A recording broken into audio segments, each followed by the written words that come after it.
Hello, ఇవాల్టి వీడియోలో టమాటా పచ్చడి చూసేద్దాం.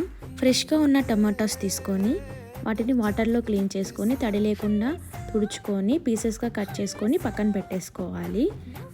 నెక్స్ట్ ఎండుమిర్చి, జీలకర్ర, ఆవాలు, మెంతులు దోరగా ఫ్రై చేసుకొని పౌడర్ చేసుకొని పక్కన పెట్టుకోవాలి.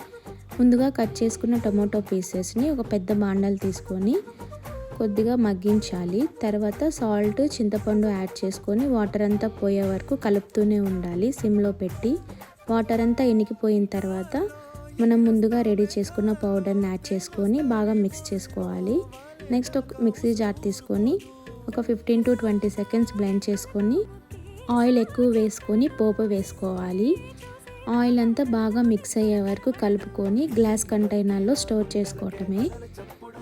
టేస్టీగా ఉంటుంది, తప్పకుండా ట్రై చేయండి. నా వీడియో నచ్చినట్లయితే లైక్ చేయండి, షేర్ చేయండి, సబ్స్క్రైబ్ చేసుకోండి.